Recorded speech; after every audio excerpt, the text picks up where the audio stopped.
Muncul undang-undang soal tata kota atau tata ruang mengendaki supaya harus seperti ini. Atas satu kota atau satu wilayah perlu ada pedoman, perlu ada panduan. Mengapa demikian? Karena perkembangan Indonesia cukup cepat, termasuk juga Kabupaten Malaka. Yang kalau minta mohon maaf, kami di bidang hukum selalu terus berdebat soal konflik norm atau konflik of norm. Setiap undang-undang yang diterbitkan dan ditetapkan selalu ada konflik dengan undang-undang yang lain. Kita ambil contoh undang-undang yang mengatur soal ketahanan pangan. Undang-undang itu menghendaki supaya perlu ada kawasan ketahanan pangan yang begitu luas. Kemudian muncul undang-undang soal tata kota atau tata ruang mengendaki supaya harus seperti ini. Undang-undang lingkungan hidup juga membatasi. Sekarang ada lagi undang-undang pesisir pantai. Jadi cukup banyak undang-undang yang kemudian membuat pusing juga birokrat. Belum lagi tanda petik kami otonomi daerah, tapi kepala kami dipegang di pusat, kakinya dibiarkan melayang-layang dalam kemana-mana. Karena semua harus berpedoman kepada ketentuan yang paling tinggi dan harus taat kepada yang paling tinggi. Ada satu gambaran saya buat kawan-kawan, dan walaupun semua sudah dibuat, tentu ini saya apresiasi, tapi tidak ada sesuatu yang sangat statis di dunia ini. Yang ada pasti dinamis, ada perubahan. Di RT RW kami barangkali dulu belum ada yang namanya ruang terbuka hijau. Padahal ini sangat penting karena ini juga salah satu kota bencana, khususnya banjir. Nah, mengapa ruang terbuka hijau ini perlu diatur? Karena itu bisa menanggulangi banjir. Ketika ada ruang khusus yang mengatur seperti itu, maka otomatis masyarakat minimal tidak bisa terhindar. Saya punya ide, ketika ruang terbuka hijau ini kita cari-cari, pasti akan kontradiktif dengan pengaturan-pengaturan yang lain. Tetapi lahan itu sesungguhnya ada. Contoh das, daerah aliran sungai Jelanai yang sangat panjang, ketika didesain untuk radius sekian meter tidak boleh dibangun, tidak boleh dibuat kebun, tapi kemudian ditanami tumbuh-tumbuhan, termasuk mungkin sekaligus dengan bambu yang sekarang nilai ekonomis juga cukup baik, maka bisa masuk kawasan terbuka hijau. Karena itu juga akan menanggulangi bencana banjir. So, yang kami hadapi tiap tahun, bahkan tiap 6 bulan itu adalah benana.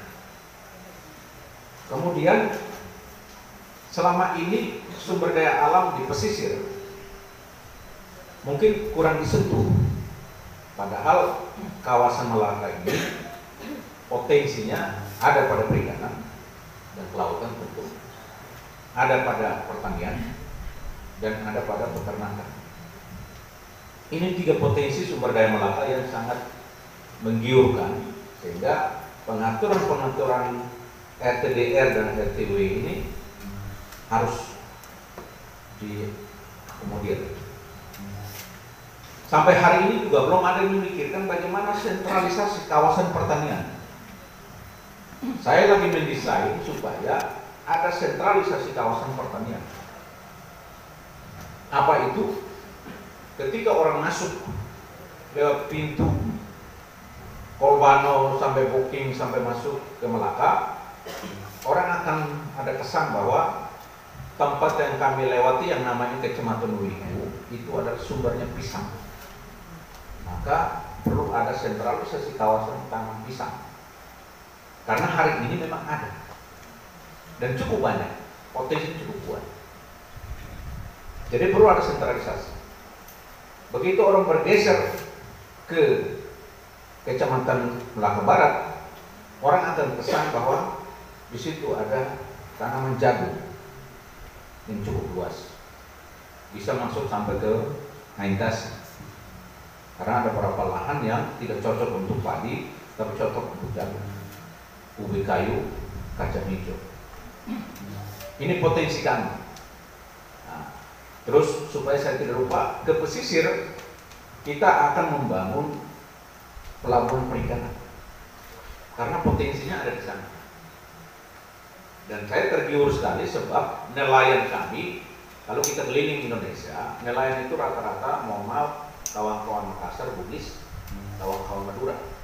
Sebaliknya, kalau di Melaka justru anak asli Melaka. Hampir semua pantai itu dikuasai oleh anak Melaka sendiri. Sehingga wajib hukumnya pemerintah daerah harus memberikan perhatian. Dan itu sudah masuk kawasan. Ketika kita membangun pelabuhan ikan 2-3 titik, itu sudah mempengaruhi kawasan. Karena itu perlu diperhatikan di sana. Lalu terkait dengan tempat-tempat wisata, dulu barangkali orang hanya memikirkan untuk yang namanya wisata itu sama dengan pantai, sama dengan gua, sama dengan bukit atau gunung. Sekarang sudah bergeser, bisa wisata spiritual. Saya tertarik, Pak Kadi dan Ibu Rahma, kemarin kebetulan kami ada bantuan donatur membangun satu gereja yang desainnya memang untuk wisata spiritual di tempatnya Pak Ketua Komisi ini. Dan fasilitas sudah sangat mendukung, Pak. Ketika kita datang ke pantai Motedikin, sudah ada akses ke sana, jalan sudah selesai. Lalu sehingga di tempat itu, karena ada kekhasan di gereja itu, dan gereja itu universal, dia terbuka untuk semua umat boleh masuk. Di samping kiri kanan sudah ada lopo-lopo, rumah-rumah adat Kabupaten Melaka yang kemudian disiapkan dengan suguhan-suguhan.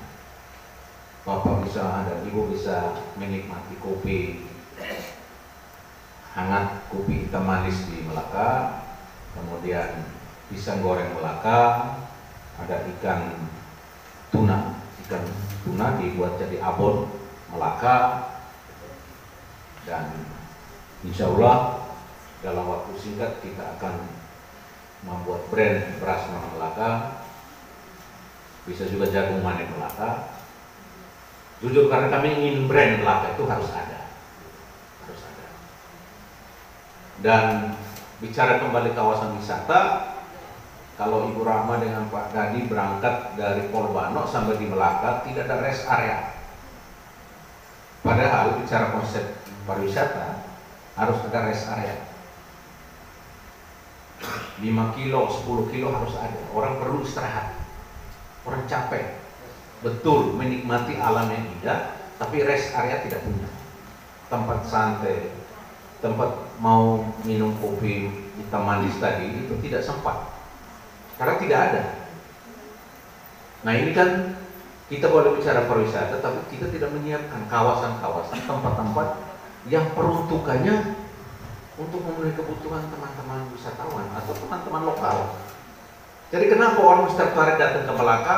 Oh, lewat darat karena asik. Asiknya apa?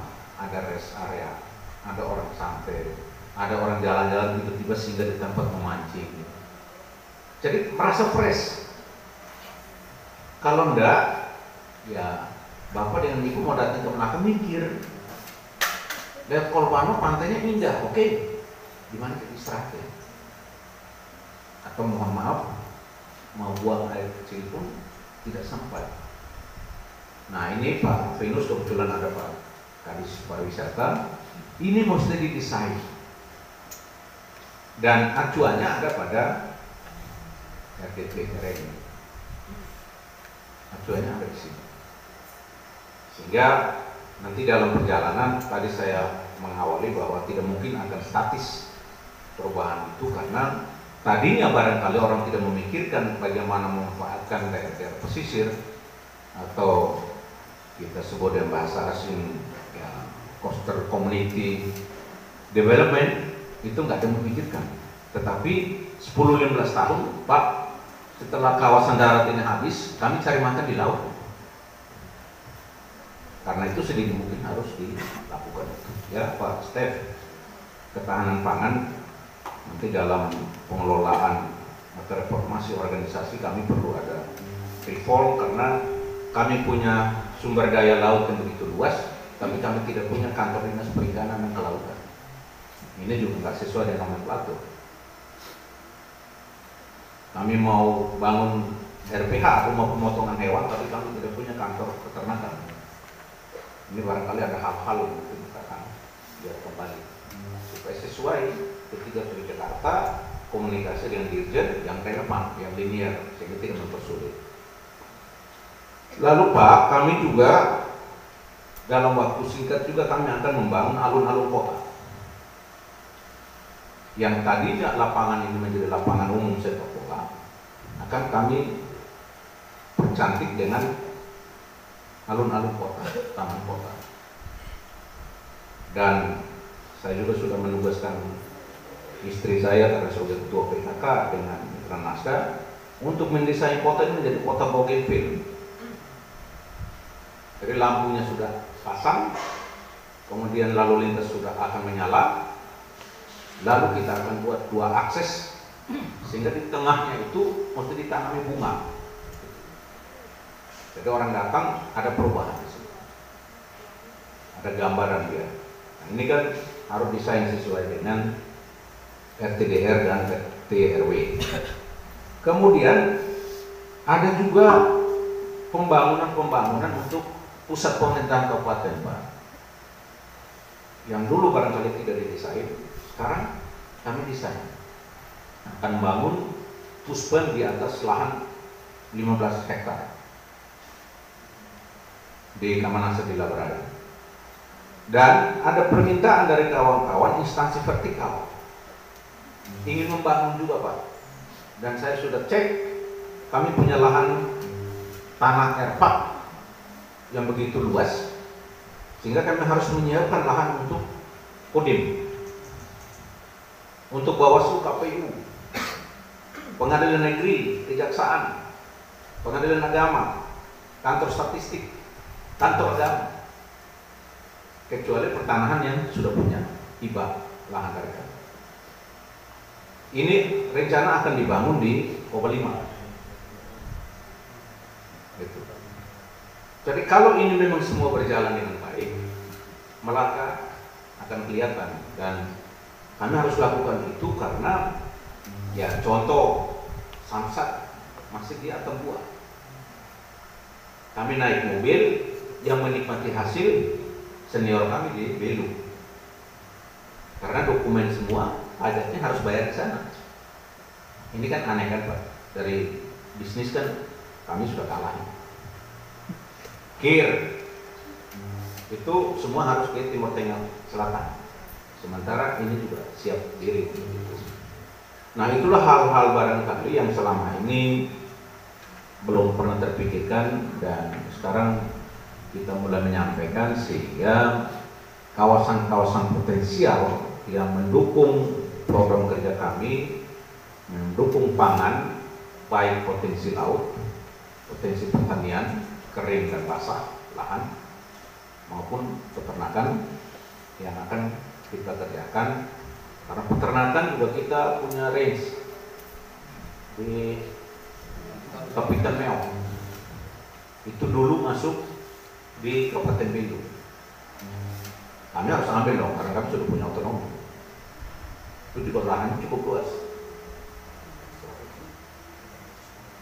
ya puluhan hektar. Karena kami juga punya peternakan.